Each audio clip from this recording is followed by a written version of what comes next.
Y'all here for a course in medieval philosophy? If so, I'm your man. My name is Dr. Joseph Krylo, aka Dr. K. What I want to do in this video is tell you a little bit about myself and a little bit about the course. So, about myself. When I was 18, I joined the Marine Corps. I did 4 years in the Marine Corps.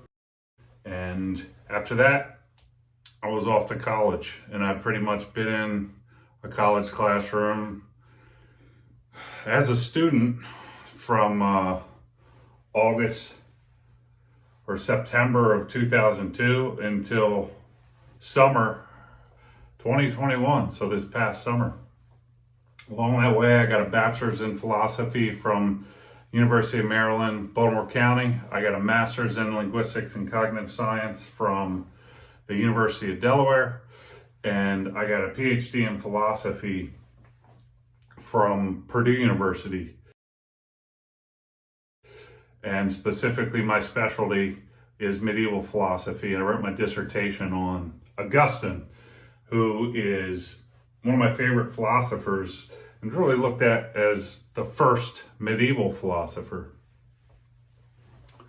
So, like many of you, I'm sure,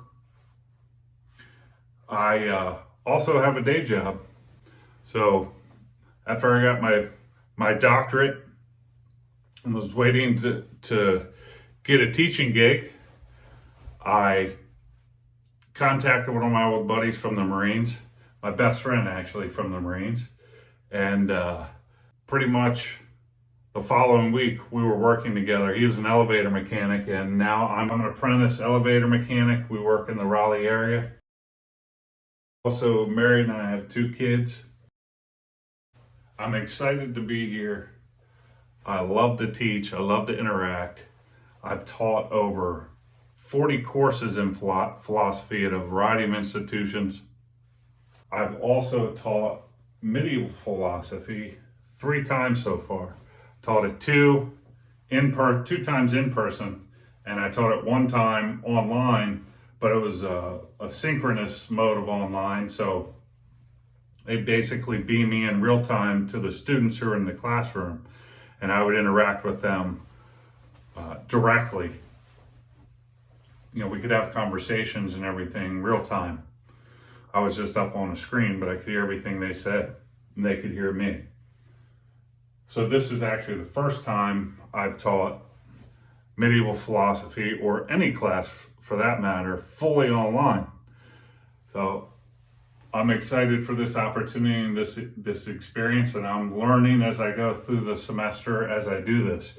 And you know, I may try different things, experiment, see what works and what doesn't. So I'll appreciate your feedback throughout the semester. I want to give a class that works for you all, that's conducive to your learning, that you have fun taking, and that you learn something worthwhile from. So that said, let's talk a little bit about the class. So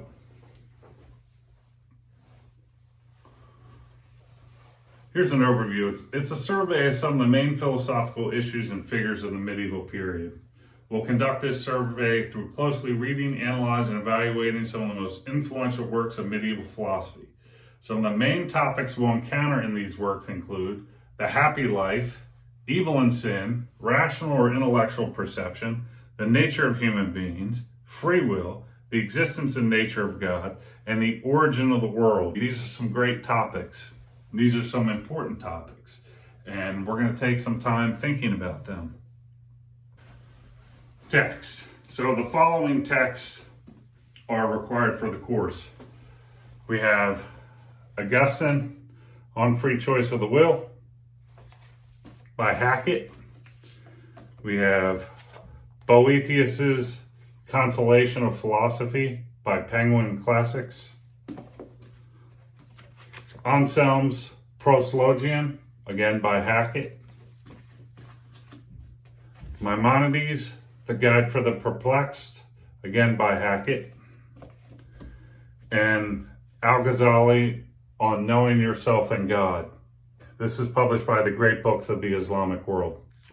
Okay. So you'll notice here, or maybe you haven't noticed if you're not acquainted with these thinkers, that we're going to have philosophers from three different religious traditions here. So Augustine, Boethius, and Anselm are all Christians. Maimonides is Jewish, and Al-Ghazali or Ghazali is a Muslim.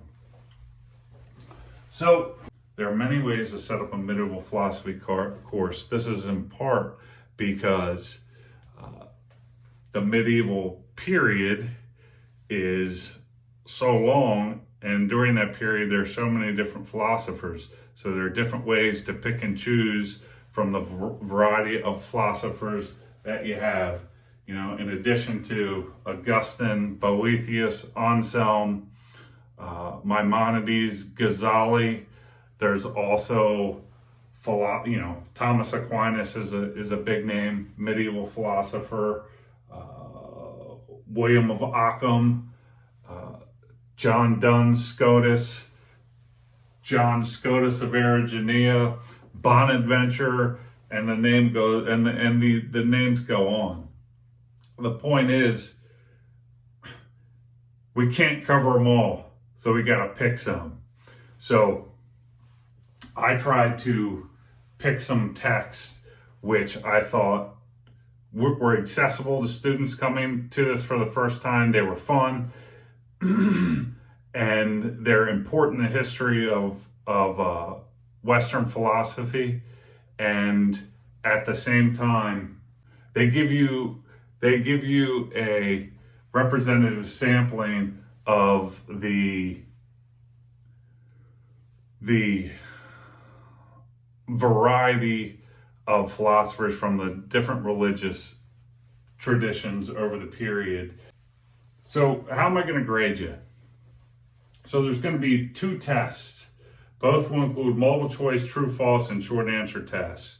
Students who do the readings for the course, both the primary text and the handouts that I provide on Canvas, and who watch and take notes for the videos I post, should be well prepared for each test. So you're going to have, I don't call them midterms and a final, but basically a test in the middle of the semester on the material that we covered up to that point, and then you're going to have a test at the end of the semester, which is going to cover the material from the middle to the end.